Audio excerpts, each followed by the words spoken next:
Don Carlos Peña. Bueno, muchísimas gracias. Me parece a mí, señor presidente, que a la hora de emitir una opinión sobre el proyecto de ley que está entregado a la deliberación de esta comisión, puede resultar útil distinguir dos dimensiones que, en mi opinión, pueden advertirse en cualquier proyecto de ley de esta índole. Por una parte, hay una dimensión técnico-jurídica del proyecto, y por otra parte, el proyecto subyace en él, digámoslo así, una cierta decisión de política pública. Y en consecuencia, a la hora de emitir un juicio respecto del proyecto, uno puede adoptar, creo yo, cualquiera de esos dos puntos de vista o los dos simultáneamente, es decir, o emite un juicio acerca de cuán bien o mal logrado está el proyecto desde el punto de vista de la técnica jurídica que en él se emplea, y al mismo tiempo uno puede emitir una opinión respecto de si el proyecto se inspira en un diseño de política pública que favorece el bienestar social o si en cambio lo estropea. Estos son los dos puntos de vista que uno puede asumir. Como ustedes comprenden, es perfectamente posible que uno tenga ante sí un proyecto de ley jurídicamente bien conformado, pero que sea portador de una errónea política pública. O uno puede tener un proyecto de ley inspirado en una buena política pública, pero jurídicamente mal ejecutado. Desgraciadamente, cuando yo leo este proyecto, esta indicación sustitutiva, llego a la conclusión que está jurídicamente mal concebido y es portador de una mala política pública, o sea, mi juicio es negativo en ambas dimensiones. Y quiero explicar por qué, aunque a la hora de explicarlo me voy a detener más bien en la dimensión de política pública, porque creo que la dimensión técnico-jurídica del proyecto, si bien merecería una gran cantidad de observaciones, puede ser resuelta, creo, por las asesorías con que debiera contar el Congreso y no corresponde a quienes emitimos opiniones críticas respecto del proyecto contribuir a que sea riguroso desde el punto de vista técnico. Con todo, déjenme hacer nada más un par de observaciones desde el punto de vista de la dimensión técnico-jurídica del proyecto. Desde luego el proyecto tiene errores, se cuelan en el proyecto algunos errores que sería útil corregir. Voy a mencionar nada más uno que da cuenta de la confusión conceptual en que a veces se incurre. El proyecto, por ejemplo, habla o establece reglas en las que alude a los socios de las universidades. A mí me parece que después de un debate sostenido durante tanto tiempo, seguir razonando como si las universidades tuvieran socios es un error de grandes proporciones. Las universidades no tienen socios porque, permítame reiterarlo nuevamente por enésima vez, o son corporaciones o son fundaciones. Los socios son las partes de un contrato regulado en el Código de Comercio y en el Código Civil que se llama contrato de sociedad. Y las universidades no pueden organizarse como sociedades de ninguna índole en Chile, de manera que seguir insistiendo en el proyecto o aludiendo a supuestos o imaginarios socios de las universidades me parece un error técnico inadmisible después de un debate que lleva ya prácticamente 4 años. Menciono un segundo error que desde el punto de vista de la buena técnica jurídica posee el proyecto. El proyecto, como ustedes saben, crea una superintendencia de educación superior por una parte y un sistema nacional de aseguramiento de la calidad por la otra, uno de cuyos componentes es la Comisión Nacional de Acreditación. Pues bien, el proyecto también, de nuevo en una confusión que no es razonable, entrega facultades fiscalizadoras a la Comisión Nacional de Acreditación, cuando una buena técnica jurídica obligaría a que las facultades fiscalizadoras le pertenecieran íntegramente a la superintendencia. La confusión de competencias en estos planos no va a conducir a parte alguna, ¿no? Pero bueno, menciono estos dos casos, que son los que saltan a la vista de la sola lectura del proyecto como defectos, en mi opinión, permítanme decirlo, porque esta es una cuestión de interés público, inadmisible, ¿eh? Este tipo de tropiezos en la técnica jurídica no son razonables, repito, tratándose de un proyecto cuyo debate lleva ya prácticamente 4 años. Es sorprendente que al cabo de 4 años aún estemos tropezando incluso en la manera de redactar el proyecto. Pero bueno, hecho ese punto, déjenme ahora referirme a la otra dimensión, que es aquella que quiero enfatizar en los minutos que restan, que es la dimensión de política pública que subyace al proyecto. Y la pregunta es, la decisión de política pública en la que este proyecto se inspira, ¿es una decisión que pueda estimarse correcta desde el punto de vista de lo que el sistema de educación superior chileno necesita a la luz de la experiencia? Esta es la pregunta. Y como adelanté recién, a mí me parece que no, a mí me parece que el proyecto tiene severos defectos desde este punto de vista y quiero enumerar los fundamentales, ¿no?, en los términos gruesos e inevitablemente generales que son inevitables en el breve lapso de que disponemos. Ante todo, el proyecto deja incólume el sistema de provisión de la educación superior chilena. Porque el proyecto lo que hace es sobreponer al conjunto de proveedores hoy día existentes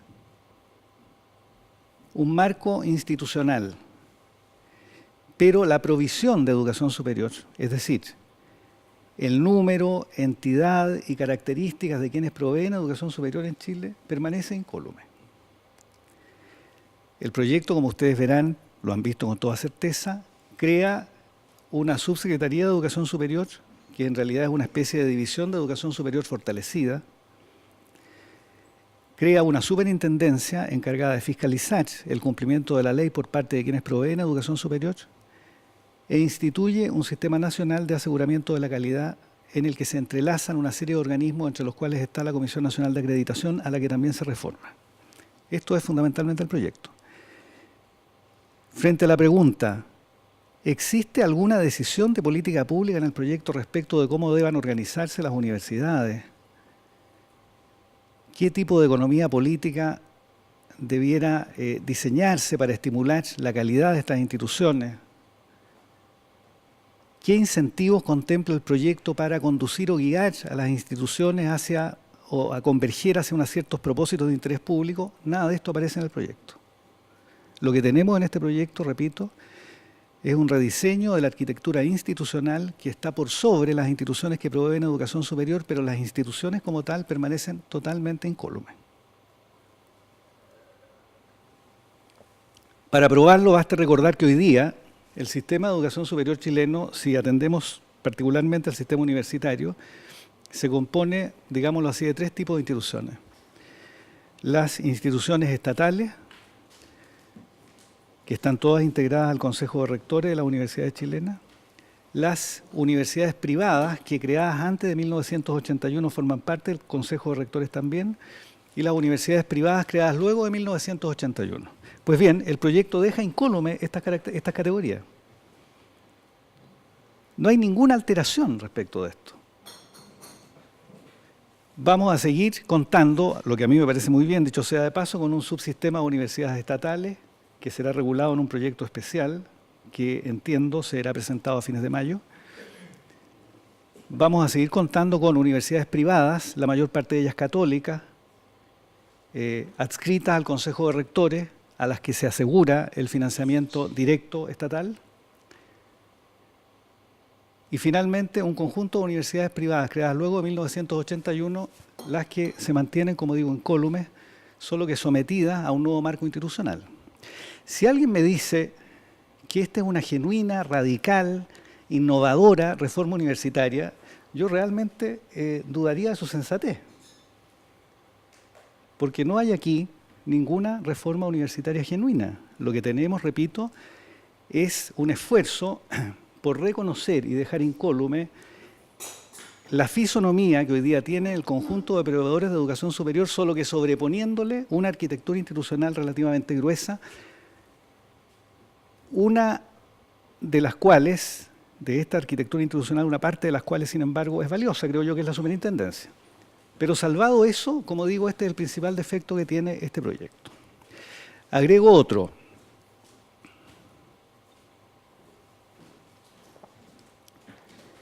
El proyecto no solo deja incólume, permítame reiterarlo, el sistema de proveedores con que hoy día cuenta la educación superior chilena. Además, lo que hace es dejar incólume también al Consejo de Rectores de las universidades chilenas, que es tal vez de toda la arquitectura institucional hoy día existente en el sistema de educación superior, la que ha recibido la mayor cantidad de reproches, críticas, que ha merecido los mayores esfuerzos intelectuales por modificarlo. Pues bien, todo eso se pone en paréntesis, como si nunca hubiera sido formulado, y en realidad lo que hace el proyecto es fortalecer el Consejo de Rectores tal cual hoy día existe. Yo podría entender que se fortaleciera el Consejo de Rectores u otro órgano análogo a él, modificándolo, por supuesto. En la experiencia comparada, órganos de esta índole existen. Pero lo que resulta incomprensible, y no quiero ironizar, señor presidente, pero resulta incomprensible que después de sueños utópicos, incluso respecto de la reforma de la educación superior, terminemos con un proyecto de ley al cabo de 4 años que lo único que hace es reiterar la fisonomía del Consejo de Rectores de las universidades chilenas. ¿Pero alguien podría explicar esto? O sea, que se hayan gastado ríos de tinta, se haya sometido al sistema universitario chileno a un mar de incertidumbres durante 4 años, se hayan pronunciado encendidos discursos, se hayan solicitado innumerables informes técnicos expertos, solo para concluir que lo que había que hacer era consagrar de manera definitiva la fisonomía que hoy día tiene el Consejo de Rectores. A mí esto me parece totalmente incomprensible. Y este es un segundo defecto que yo querría subrayar, ¿no? El tercer defecto que menciono, que agregaría a los anteriores, recuerden ustedes que el primero es que deja incólume el sistema de provisión. El segundo, que acabo de mencionar, es que toda esta transpiración, todas las vicisitudes de 4 años de debate político y legislativo han acabado en simplemente reiterar lo que ya existía. Esto arriesga el ridículo, realmente. Cualquier observador imparcial de este proceso legislativo encontraría motivos para la mofa, ¿no? Pero en fin, el tercer defecto que yo advierto es que el proyecto no hace algo que en mi opinión debiera hacer, y es crear un entorno de incentivos para que el conjunto de las universidades, particularmente las universidades privadas, y especialmente aquellas creadas luego de 1981, converjan hacia un quehacer con orientación pública genuina. Me parece que en la medida que este proyecto guarda silencio respecto de ese tema, está cometiendo un severo error y perdiendo una gran oportunidad política. Porque todas las universidades creadas luego de 1981,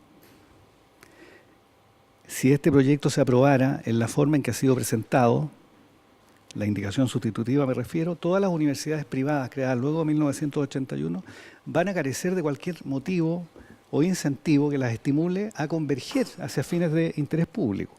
Y por el contrario, parece alentárselas a estas instituciones a que provean educación superior a los deciles más altos de ingresos. Esto es también sorprendente. Que el proyecto de reforma a la educación superior chilena, que tiene por objeto corregir el sistema altamente desregulado que surgió luego de 1981 y como consecuencia del cual hay una gran cantidad de proveedores de educación superior ensimismados, con orientación altamente privada, incluso con riesgo de infracción de la ley, este es el diagnóstico. Pues bien, no hacemos nada para que ese conjunto de proveedores converjan hacia fines de orientación pública. Esto es francamente sorprendente. Y en cambio de eso, permítame reiterarlo nuevamente, en cambio de eso, se sigue subrayando el papel del Consejo de Rectores tal cual hoy día existe, como si las instituciones del actual Consejo de Rectores fueran la suma de todas las virtudes, cuando sabemos que no es así. Hay instituciones muy virtuosas en el Consejo de Rectores, no cabe ninguna duda, y todas hacen honestos y sinceros esfuerzos por tener una alta calidad. Pero cifrar allí todas las virtudes a mí me parece un error. Yo me alegro muchísimo, me sorprende mucho, digamos, que el Congreso Nacional y el gobierno en particular esté tan empeñado en mantener incólume la posición de 6 universidades católicas, que son privadas, como sabemos. Y no tengo problema en que así sea, ¿no? Este esfuerzo de fe que se manifiesta en el proyecto de ley. Pero habrá que explicar entonces por qué otras universidades laicas, igualmente plurales, de alta calidad, etcétera, se las desconoce. Este es un defecto que me parece a mí habría que corregir. Lo que hay que hacer, creo yo, pero reitero lo que he dicho en esta misma Cámara ya varias veces cuando me han invitado, es diseñar un sistema que permita a las universidades privadas creadas luego de 1981 converger en el tiempo hacia un sistema públicamente orientado a educación superior. Y para eso es imprescindible hacer el esfuerzo para que en este proyecto de ley exista un umbral dibujado con criterios claros y explícitos que permitan a las universidades creadas luego de 1981 migrar hacia un sistema de fuerte y clara orientación pública. Esto me parece imprescindible, ¿no? Agregaría un cuarto defecto en estos gruesos defectos que estoy subrayando, con ánimo inevitablemente polémico para que podamos ponerles luego atención, por supuesto. El cuarto defecto que yo mencionaría es el tema del financiamiento.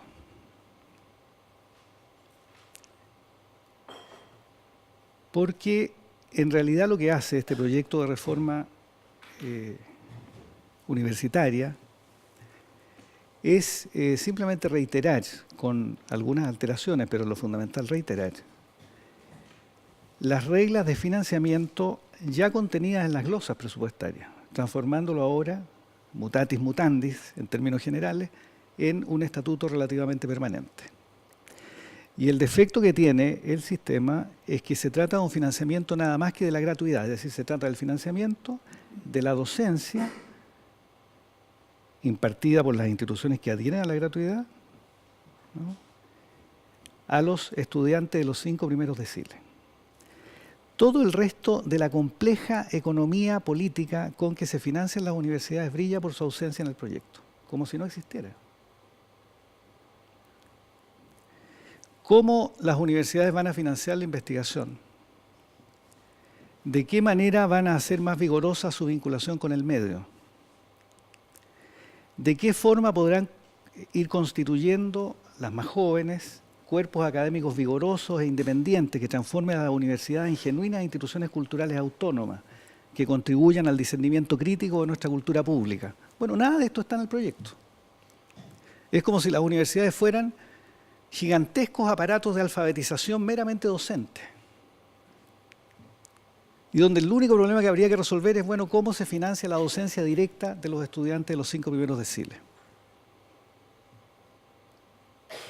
Pero la producción de bienes públicos que hacen las universidades y que se expresa fundamentalmente en investigación, la pluralidad que sean capaces de exhibir en su interior,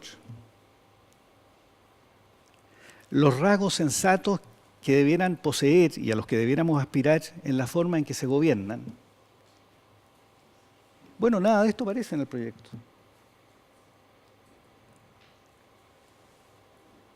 Y estos son los grandes temas que hemos venido discutiendo, permítanme reiterarlo, pero que hay una cuestión de interés público y yo creo que tengo el derecho, como cualquier ciudadano, a manifestarlo. Aquí hay una cuestión de interés público comprometida. O sea, no es posible que un órgano público encargado de la deliberación de la vida que tenemos en común, ¿no?, omita todo esto después de haberlo discutido 4 años. Permítame señalar una quinta cuestión, y es la última. Podría seguir, pero el tiempo ya se acaba, ¿eh? La quinta es la siguiente. Fíjense ustedes que cuando se desató el gran debate sobre la cuestión educacional en Chile, particularmente los sectores progresistas, pero poco a poco más tarde se han sumado todos, identificaron como uno de los principales problemas que el sistema padecía la grave segregación que en su interior se estaba produciendo, ¿no?, y que consistía, al igual como ya había ocurrido en el sistema escolar, que los más pobres, aquellos que portaban desventajas inmerecidas desde la cuna, que poseían menos capital cultural relativo, tendían a agruparse en algunas instituciones, en tanto los más ricos, los favorecidos por la cuna, Entre otras cosas, gracias a los sistemas estandarizados de selección universitaria, terminaban agrupándose en algunas instituciones. Este era el diagnóstico, ustedes lo recuerdan bien, ¿no? Se dijo incluso con cierto fuego retórico que esta era una herida que estaba instalada en la estructura social chilena, que podría llevar al descalabro final prácticamente de cualquier forma de cohesión. Esto es lo que se dijo. Yo invito a los diputados, bueno, y a los periodistas particularmente que están acá, a que pregunten qué parte de este proyecto resuelve ese severo problema que ha tenido obsesionado al debate público durante ya 4 años, si no más. La respuesta es absolutamente ninguna regla, ninguna. Si este proyecto se aprueba tal cual está, los más ricos, los que asisten al 7% de matrícula del sistema escolar particular pagada, que en razón de su origen van a tener mejor rendimiento en pruebas estandarizadas en términos generales, van a seguir concentrándose en algunas instituciones universitarias. Los más pobres van a seguir, con gratuidad y todo, concentrándose en instituciones de peor calidad. La segregación tan temida, la herida lacerante de la estructura social chilena, repito palabras que se oyeron todos estos años, va a seguir allí sin que nada se haya modificado. La estructura de la matrícula del sistema universitario se va a mantener igual. Y la gratuidad, que ha solido ser presentada como un vehículo de meritocracia, de ascenso social, de independizar el destino de las personas de la cuna, no va a servir para eso. Porque como las instituciones que adhieren a la gratuidad están siendo buena parte de ellas maltratadas desde el punto de vista de su financiamiento, de persistir esta situación, esas instituciones no van a mejorar la calidad que hoy día poseen. La van a empeorar poco a poco. Y entonces en las peores instituciones del sistema se van a concentrar los más pobres, quienes van a recibir un espejismo de meritocracia, una promesa falsa de ascenso social, ¿no? Porque la estratificación de clase de la sociedad chilena se va a expresar con una fidelidad total en el sistema universitario. Esto lo sabemos, esto lo saben todos los expertos. La literatura sobre esto sobra, y a mí me parece incomprensible que no hagamos ningún esfuerzo por remediarla, ninguno, absolutamente ninguno, ¿no? La composición socioeconómica del sistema de educación superior chileno, como digo, se va a mantener totalmente incólume luego de este gigantesco esfuerzo político, cultural y emocional, ¿no?, de debate. Estas son mis objeciones más gruesas al proyecto, señor presidente, pero termino recordando algo que es bueno recordar, aunque es algo molesto. Piensen ustedes que este asunto de la reforma educacional comenzó el año 2008, si no recuerdo mal. Se ha sostenido durante ya mucho tiempo. El gobierno de la presidenta Bachelet ganó el poder, esgrimiendo, entre otras cosas, una reforma educacional a la educación superior. Han pasado 4 años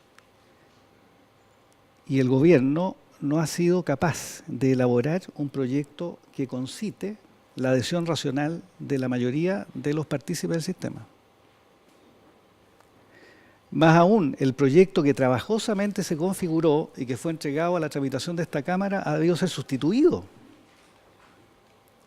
Y sustituido no, como alguien podría esperar, por una reforma más radical, más aguda, más punzante, más pormenorizada. No, no. Sustituido por una reforma que de tal solo tiene el nombre, porque lo que hace, repito, es mantener incólume lo que hoy día tenemos. Solo que adosándole un marco institucional que hoy día no existía. Esa es mi opinión, señor presidente. Muchas gracias. Muchas gracias, rector.